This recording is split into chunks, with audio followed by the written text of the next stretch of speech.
ನಮಸ್ಕಾರ ಎಲ್ಲರಿಗೂ. ಇವತ್ತಿನಿಂದ ನಾನು 8 ಡೇಸ್ ವೇಟ್ ಲಾಸ್ ಚಾಲೆಂಜ್ನ ಮಾಡಬೇಕು ಅಂತ ಅಂದ್ಕೊಂಡಿದ್ದೀನಿ. ಹಾಗೆ ಇದನ್ನು ನಿಮ್ಮ ಜೊತೆನೂ ಕೂಡ ಶೇರ್ ಮಾಡಬೇಕು ಅಂತ ಅಂದ್ಕೊಂಡಿದ್ದೀನಿ. ಹೆಲ್ದಿಯಾಗಿ ನಾನು ಮನೆಯಲ್ಲಿ ವೇಟ್ ಲಾಸ್ ಚಾಲೆಂಜ್ನ ಟ್ರೈ ಮಾಡ್ತಾಯಿದ್ದೀನಿ. ಸೊ ಹೇಗೆ ವರ್ಕ್ ಆಗುತ್ತೆ, ಯಾವ ಥರ ರಿಸಲ್ಟ್ ಬರುತ್ತೆ ಅಂತ ನನಗೂ ಕೂಡ ಐಡಿಯಾ ಇಲ್ಲ. ಟ್ರೈ ಮಾಡಿ ನಿಮ್ಮ ಜೊತೆನೂ ಶೇರ್ ಮಾಡ್ಕೊಳ್ಳೋಣ ಅಂತ ಹೇಳಿಬಿಟ್ಟು ವಿಡಿಯೋನು ಮಾಡ್ಕೊಂಡಿದ್ದೀನಿ. ನಾನು ಮುಂಚೆ 63 kg ಇದ್ದೆ. ಇವಾಗ ನೋಡ್ತಾ ಇದ್ದೀರಲ್ಲ ನೀವು, 74.65 ಆಗಿದ್ದೀನಿ. ಪಾಪುಗೆ 2 ವರ್ಷ ಕಂಪ್ಲೀಟ್ ಆಯಿತು. ಸೊ ನಾನು ಅವಳಿಗೆ ಬ್ರೆಸ್ಟ್ ಮಿಲ್ಕ್ ಸ್ಟಾಪ್ ಮಾಡಿದೆ. ಸ್ಟಾಪ್ ಆಗಿದ್ಮೇಲೆ ಸಡನ್ನಾಗಿ ನಾನು ವೆಯ್ಟ್ ಗೇನ್ ಆಗಿಬಿಟ್ಟೆ. ಮಾರ್ನಿಂಗ್ ನಾನು ಖಾಲಿ ಹೊಟ್ಟೆಯಲ್ಲಿ ನನ್ನ ವೆಯ್ಟ್ನ ಚೆಕ್ ಮಾಡ್ಕೊಂಡಿರೋದಿದ್ದು 74.65 kg ಇದ್ದೀನಿ.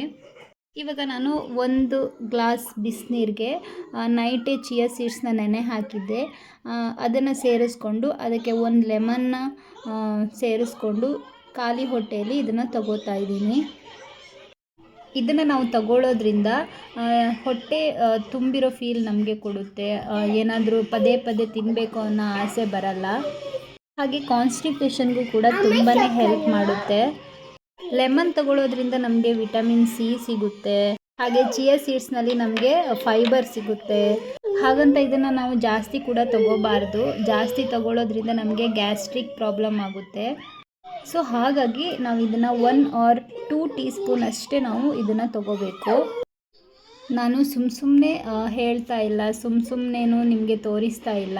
ನಾನು ಏನು ತಿಂತಾಯಿದ್ದೀನಿ, ನಾನು ಯಾವ ಎಕ್ಸಸೈಸ್ ಮಾಡ್ತಾಯಿದ್ದೀನಿ, ಮಾರ್ನಿಂಗ್ ಯಾವ ಡಿಟಾಕ್ಸ್ ಡ್ರಿಂಕ್ಸ್ನ ನಾನು ಕುಡಿತೀನಿ, ಇದನ್ನೆಲ್ಲ ನಾನು ಸರ್ಚ್ ಮಾಡಿ ತಿಳ್ಕೊಂಡು ಟ್ರೈ ಮಾಡಿನೇ ನಾನು ನಿಮ್ಮ ಜೊತೆ ಶೇರ್ ಮಾಡ್ಕೋತಾ ಇರೋದು. ಯಾವಾಗ ಅಂದರೆ ನಾನು ಮದುವೆಯಾಗಿ ಪಾಪು ಆಗೋಕ್ಕೂ ಮುಂಚೆ ಮನೇಲಿ ಸುಮ್ಮನೆ ಇದ್ದೆ ಅಲ್ವಾ, ಅವಾಗೆಲ್ಲ ನಾನು ಈ ರುಟೀನೇ ಫಾಲೋ ಮಾಡ್ತಾ ಇರೋದು. ಪ್ರೆಗ್ನೆಂಟ್ ಆದಮೇಲೆ ಸ್ಟಾಪ್ ಆಯಿತು. ಸೊ ಇವಾಗ ಇದನ್ನು ನಾನು ಮುಂದುವರ್ಸೋಣ ಅಂತ ಹೇಳ್ಬಿಟ್ಟು ಶುರು ಮಾಡ್ಕೊಂಡಿದ್ದೀನಿ. ಇದರಿಂದ ರಿಸಲ್ಟ್ ಬಂದರೆ ಯಾರಿಗಾದರೂ ಯೂಸ್ ಆಗುತ್ತೆ ಅನ್ನೋ ಒಂದೇ ಕಾರಣಕ್ಕೆ ನಾನು ನಿಮ್ಮ ಜೊತೆ ಶೇರ್ ಮಾಡ್ಕೋತಾ ಇರೋದು. ನೋಡ್ತಾ ಇದ್ದೀರಲ್ಲ, ಇದು ನಾನು ಮಾರ್ನಿಂಗ್ ಎಕ್ಸಸೈಸ್ ಮಾಡಿದಾಗ ಸ್ವೆಟ್ ಆಗಿರೋದು. ಎಕ್ಸಸೈಸ್ನ ನಾನು ಯೂಟ್ಯೂಬಲ್ಲಿ ಯಾವುದಾದ್ರೂ ಒಂದು 45 ಮಿನಿಟ್ಸ್ ಆ ವಿಡಿಯೋನ ಹಾಕ್ಕೊಂಡು ಎಕ್ಸಸೈಸ್ ಮಾಡ್ತೀನಿ. ಡೈಲಿ ನಾನು ಮಾರ್ನಿಂಗ್ 45 ಮಿನಿಟ್ಸ್ ಎಕ್ಸಸೈಸ್ ಮಾಡ್ತೀನಿ. ಸರ್ಚ್ ಮಾಡಿದರೆ ನಿಮಗೆ ತುಂಬ ಎಕ್ಸಸೈಸ್ ವೀಡಿಯೋಸು ಸಿಗುತ್ತೆ. ಅದರಲ್ಲಿ ಬೆಸ್ಟ್ ಯಾವುದಾದ್ರೂ ಒಂದು ವಿಡಿಯೋನ ಚೂಸ್ ಮಾಡಿಕೊಂಡು ನೀವು ಎಕ್ಸಸೈಸ್ ಮಾಡ್ಬೋದು. ಎಕ್ಸಸೈಸ್ ಆದ ನಂತರ ನಾನಿಲ್ಲಿ ಸೋರೆಕಾಯಿ ಜ್ಯೂಸನ್ನ ರೆಡಿ ಮಾಡ್ಕೋತಾ ಇದ್ದೀನಿ. ಇದರ ಕ್ವಾಂಟಿಟಿ ಬಂದುಬಿಟ್ಟು ನಾನು ಇಬ್ಬರಿಗಾಗೋಷ್ಟು ತೊಗೊಂಡಿದ್ದೀನಿ. ಸೋರೆಕಾಯಿನೆಲ್ಲ ಚೆನ್ನಾಗಿ ಕಟ್ ಮಾಡಿಕೊಂಡು ನಂತರ ಇದಕ್ಕೆ ಒಂದು ಸ್ವಲ್ಪ ಶುಂಠಿ ಹಾಗೆ ಸ್ವಲ್ಪ ಉಪ್ಪು, ಅರ್ಧ ಗ್ಲಾಸ್ ಆಗುವಷ್ಟು ನೀರನ್ನು ಸೇರಿಸ್ಕೊಂಡು ಚೆನ್ನಾಗಿ ರುಬ್ಬಿಟ್ಕೊಂಡಿದ್ದೀನಿ. ಇಷ್ಟೇ. ಕೆಲವರೆಲ್ಲ ಇದನ್ನು ಸೋಸ್ಕೊಂಡು ಕುಡಿತಾರೆ. ನಾನು ಸೋಸ್ಕೊಂಡು ಕುಡಿತಾ ಇಲ್ಲ, ಹಾಗೇ ಕುಡಿತಾ ಇದ್ದೀನಿ. ಅಷ್ಟು ಕೆಟ್ಟದಾಗೇನಿರಲ್ಲ, ಕುಡಿಬೋದು, ಚೆನ್ನಾಗಿರುತ್ತೆ.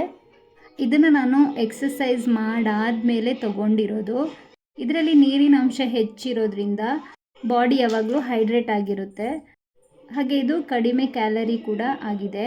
ಕ್ಯಾಲರಿ ಕಡಿಮೆ ಇರೋದ್ರಿಂದ ಇದು ವೆಯ್ಟ್ ಲಾಸ್ಗೆ ತುಂಬಾ ಹೆಲ್ಪ್ ಮಾಡುತ್ತೆ. ನನ್ನ ಒಂದು 8 ಡೇಸ್ ವೆಯ್ಟ್ ಲಾಸ್ ಚಾಲೆಂಜಲ್ಲಿ ಸೋರೆಕಾಯಿ ಜ್ಯೂಸ್ನೂ ಕೂಡ ಆ್ಯಡ್ ಮಾಡ್ಕೊಂಡಿದ್ದೀನಿ. ನೆಕ್ಸ್ಟ್ ನಾನಿಲ್ಲಿ ಬ್ರೇಕ್ಫಾಸ್ಟ್ಗೆ 2 ಮೊಟ್ಟೆ, ಅದ್ರ ಜೊತೆ ವೆಜಿಟೇಬಲ್ಸ್ ಎಲ್ಲ ಸೇರಿಸ್ಬಿಟ್ಟು ಆಮ್ಲೆಟ್ ಮಾಡಿ ತಿಂದಿದ್ದೀನಿ. ಹಾಗೆ ಸ್ವಲ್ಪ ಕ್ಯಾರೆಟ್ ಸ್ಲೈಸ್ಗಳನ್ನು ಕೂಡ ತಗೊಂಡಿದ್ದೀನಿ. ಎಗ್ಗಲ್ಲಿ ಪ್ರೋಟೀನ್ ಹೆಚ್ಚಿರೋದ್ರಿಂದ ನಮಗೆ ಯಾವಾಗಲೂ ಹೊಟ್ಟೆ ಫುಲ್ ಅನ್ನೋ ಥರ ಫೀಲ್ ಕೊಡುತ್ತೆ. ಹಾಗಾಗಿ ನಮಗೆ ಪದೇ ಪದೇ ಹಸಿವು ಅಂತ ಅನಿಸೋದಿಲ್ಲ. ನಂತರ ನಾನು 11 o'clock ಹಂಗೆ ಒಂದು ಆ್ಯಪಲ್ ತೊಗೊಂಡಿದ್ದೀನಿ. ನೆಕ್ಸ್ಟು ನಾನಿಲ್ಲಿ ಲಂಚ್ಗೆ ಸ್ವಲ್ಪ ಜಾಸ್ತಿ ಕ್ವಾಂಟಿಟಿನೇ ತೊಗೊಂಡಿದ್ದೀನಿ.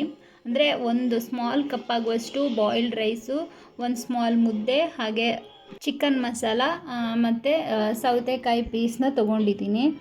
ಯಾವಾಗಲೂ ನಾವು ಮಾರ್ನಿಂಗ್ ಮತ್ತು ನೈಟ್ ಟೈಮಲ್ಲಿ ಕಡಿಮೆ ಕ್ವಾಂಟಿಟಿಯಲ್ಲಿ ತಿನ್ನಬೇಕು. ಮಧ್ಯಾಹ್ನ ಸ್ವಲ್ಪ ಜಾಸ್ತಿ ಕ್ವಾಂಟಿಟಿನಲ್ಲಿ ತೊಗೋಬೇಕು.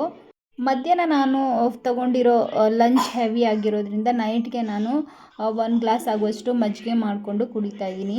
ಈ ಮಜ್ಜಿಗೆಗೆ 2 ಚಮಚ ಆಗುವಷ್ಟು ಅಗಸೆ ಬೀಜನ ಪೌಡ್ರ್ ಮಾಡಿಟ್ಟಿದ್ದೀನಿ. ಅಗಸೆ ಬೀಜ ಅಂದರೆ ಫ್ಲ್ಯಾಕ್ಸ್ ಸೀಡ್ಸ್. ಅದನ್ನು ನಾನು ಫ್ರೈ ಮಾಡಿ ಪೌಡರ್ ಮಾಡಿ ಇಟ್ಕೊತೀನಿ ಯಾವಾಗಲೂ. ಅದನ್ನು ಇದಕ್ಕೆ ಸೇರಿಸ್ಬಿಟ್ಟು ಚೆನ್ನಾಗಿ ರುಬ್ಕೊಂಡು ಎಷ್ಟು ಬೇಕಷ್ಟು ನೀರನ್ನು ಸೇರಿಸ್ಕೊಂಡು 1 ಗ್ಲಾಸ್ ಆಗುವಷ್ಟು ಮಜ್ಜಿಗೆನ ಕುಡ್ಕೊಂಡು ಮನೆ ಹೊರಗಡೆ ಒಂದು 20 ಮಿನಿಟ್ಸ್ ವಾಕಿಂಗ್ ಮಾಡ್ತೀನಿ. ನೈಟ್ ಇಷ್ಟೇ, ನಾನು ಮತ್ತೆ ಬೇರೆ ಏನು ಫುಡ್ ತೊಗೊಂಡಿಲ್ಲ, ಯಾಕಂದರೆ ಮಧ್ಯಾಹ್ನ ಫುಡ್ ಹೆವಿ ಆಗಿತ್ತು. ಸೊ ಹಾಗಾಗಿ ಮಜ್ಜಿಗೆ ಮಾತ್ರ ತೊಗೊಂಡಿದ್ದೀನಿ. ನೈಟ್ ನಾವು ಮಜ್ಜಿಗೆ ತೊಗೊಳ್ಳೋದ್ರಿಂದ ಜೀರ್ಣಕ್ರಿಯೆಗೆ ತುಂಬಾ ಹೆಲ್ಪ್ ಮಾಡುತ್ತೆ. ಫ್ಲ್ಯಾಕ್ಸ್ ಸೀಡ್ಸಲ್ಲಿ ಫೈಬರ್ ಜಾಸ್ತಿ ಆಗಿರೋದ್ರಿಂದ ಇದು ಕೂಡ ನಮಗೆ ಹೊಟ್ಟೆ ಫುಲ್ಲಾಗಿರೋ ಅನ್ನೋ ಥರನೇ ಫೀಲ್ ಕೊಡುತ್ತೆ. ಸೊ ಕಂಪ್ಲೀಟ್ಲಿ ಇವತ್ತಿನ ಡೇ 1 ಚಾಲೆಂಜ್ ಇಲ್ಲಿಗೆ ಮುಗೀತು. ಈ 8 ಡೇಸ್ ಚಾಲೆಂಜಲ್ಲಿ ನಾನು ಎಷ್ಟು ಬದಲಾಗ್ತೇನೆ ಅಂತ ನೋಡೋಣ. ಹಾಗೆ ಈ 8 ಡೇಸ್ ಚಾಲೆಂಜ್ನಲ್ಲಿ ಏನಾದರೂ ರಿಸಲ್ಟ್ ಸಿಕ್ಕಿದರೆ ನನಗೆ ತುಂಬಾ ಖುಷಿಯಾಗುತ್ತೆ. ಈ 8 ಡೇಸ್ ಚಾಲೆಂಜ್ನಲ್ಲಿ ನಾನು ಡೈಲಿ ಯಾವ ರೀತಿ ಫುಡ್ ತೊಗೊಂಡೆ, ಈ ಡೈಲಿ ರುಟೀನ ನಾನು ನಿಮ್ಮ ಜೊತೆ ಶೇರ್ ಮಾಡ್ತೀನಿ. ಹಾಗೆ ಇನ್ನೊಂದು ಇಂಪಾರ್ಟೆಂಟು, ವೆಯ್ಟ್ ಲಾಸ್ ಚಾಲೆಂಜಲ್ಲಿ ನೀರು ಕುಡಿಯೋದು ಕೂಡ ಅಷ್ಟೇ ಮುಖ್ಯ. ಸೊ ಹಾಗಾಗಿ ನೀವು ಫುಲ್ ಡೇ ಸ್ವಲ್ಪ ನೀರನ್ನ ಕುಡಿಲೇಬೇಕು.